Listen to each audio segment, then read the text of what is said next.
The empire's chosen heir fell in love with the mute girl who saved his life and insisted on marrying her. I advised him calmly. She has no power, no family, no standing. If you truly wish to keep her, place her by your side as an attendant. She took it as humiliation and threw herself from a cliff. 10 years later, on the day Edric ascended the throne, the first thing he did was strip me of my crown and send me poison.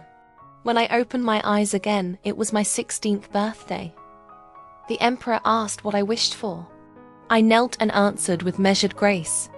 I wish His Highness and the mute girl a lifelong union, bound in devotion. Then I lifted my head.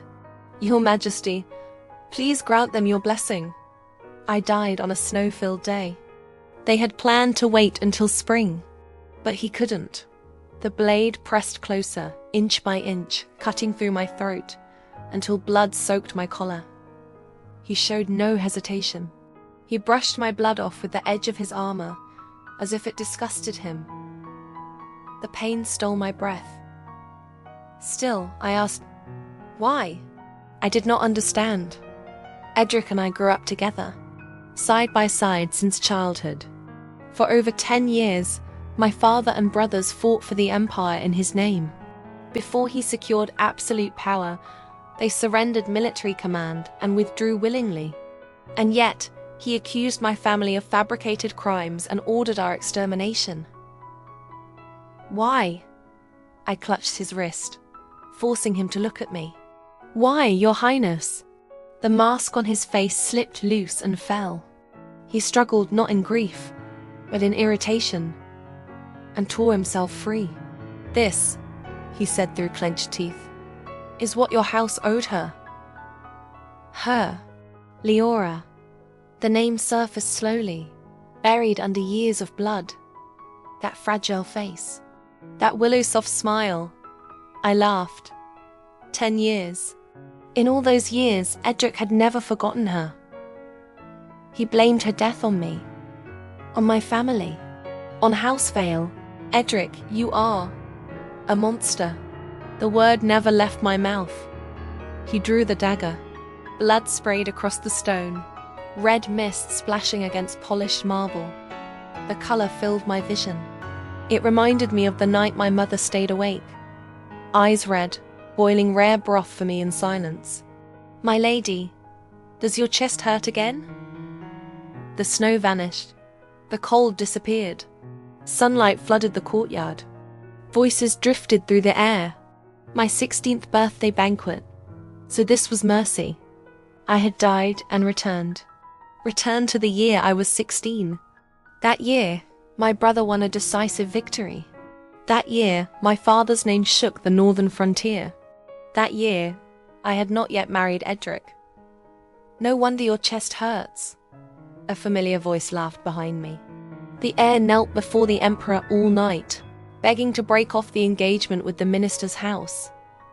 Hannah turned, ready to respond, but I caught her sleeve. He wasn't just breaking that engagement.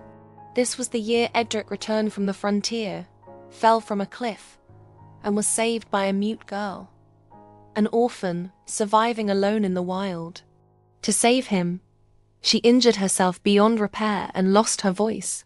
Edric was deeply moved. He brought her back to the palace. As of yesterday, he had knelt outside the council hall for 3 days and nights, demanding to make her his lawful wife. My lady, Hannah whispered, you and His Highness grew up together. Surely he wouldn't... I shook my head. She stopped. Of course I knew what she wanted to say. 3 days ago, I woke up in the minister's residence. 3 days were enough to sort through 2 lifetimes. My lady. Hannah lifted the curtain, lowering her voice. His Highness has arrived. I looked up. Edric approached in formal court attire, surrounded by nobles. The whispers died instantly. We had been betrothed before either of us was born.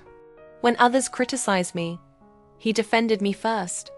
When he was punished, I pleaded for him first.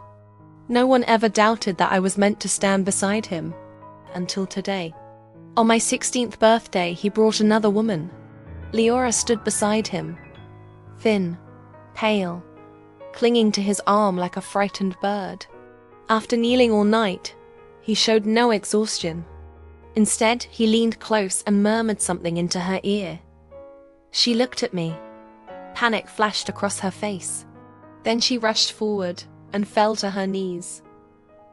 Exactly the same. Even the tear trembling on her lashes was identical. In my last life, I had been fooled by that fragile act. I had truly tried to help her and Edric plan a future.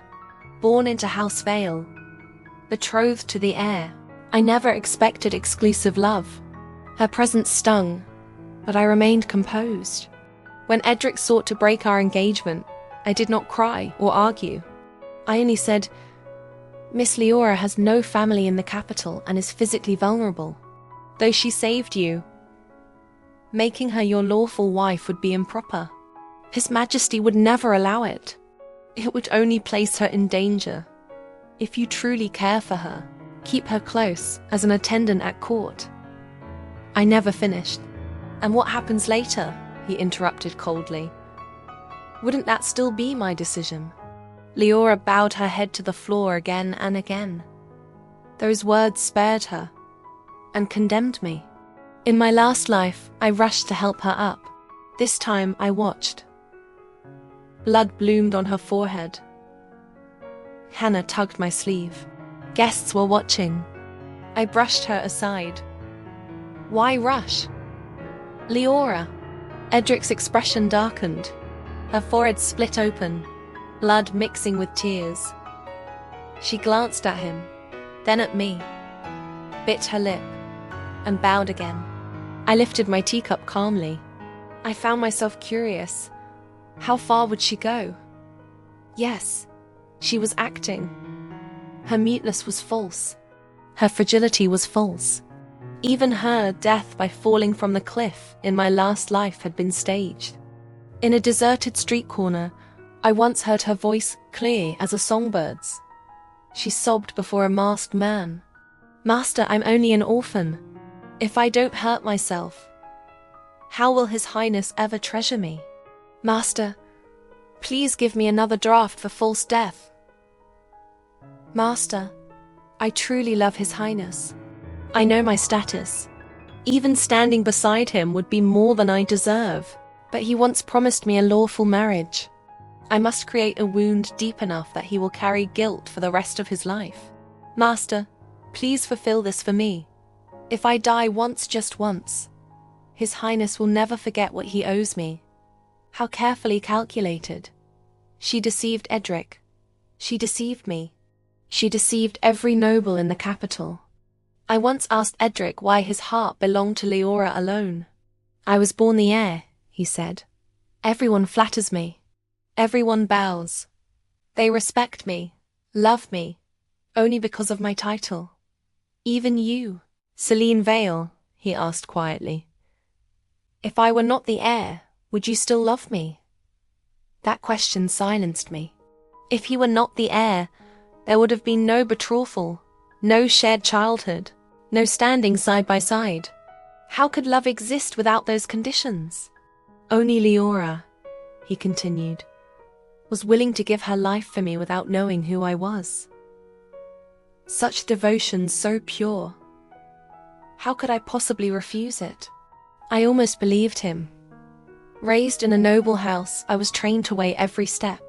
I had to consider my parents, my family, my house. I would never give my life to one person without thought. But we all overlooked another possibility. Even if Edric fell from a cliff, the fabric of his clothes alone marked him as someone of rank. Whether prince, lord, or heir, his identity would always reveal itself. From the very beginning, Leora had already decided. She would climb the highest branch available,